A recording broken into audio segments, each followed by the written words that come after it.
cheapest player in a marketplace.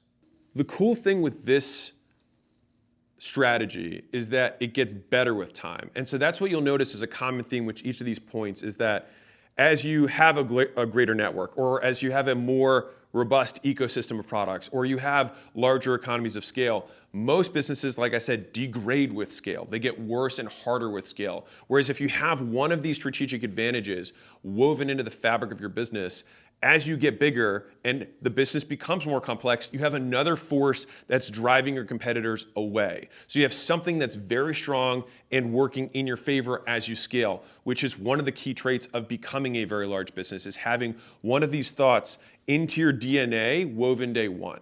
So for example, my software company, Allen, we started scheduling appointments, 100 appointments a day, 1,000 appointments a day. We got up to 4,000 or 5,000 appointments a day, and we still continue to do that in that company.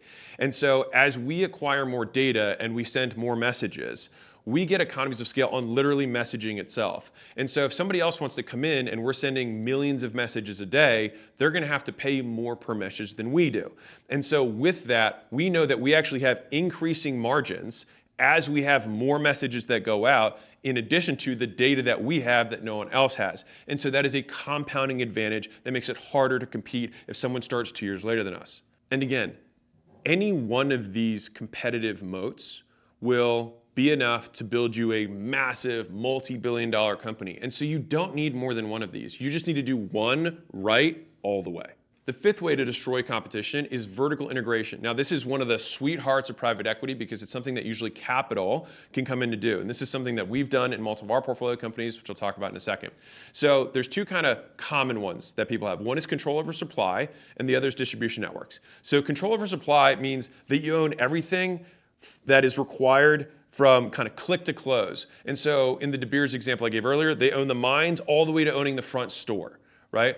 Or Tesla, right? When Elon is building the cars, he wants to get as close to the supply chain of like, where do I get steel from, all the way to the actual retailers, which are just Tesla retailers that sell online to the customer. So he vertically integrated the entire chain end to end, and he was able to capture margin at every step. And by doing that, you can have a more profitable business and or sell products that are better than other people at lower prices because you can eat into your own margin and then put everyone else out of business.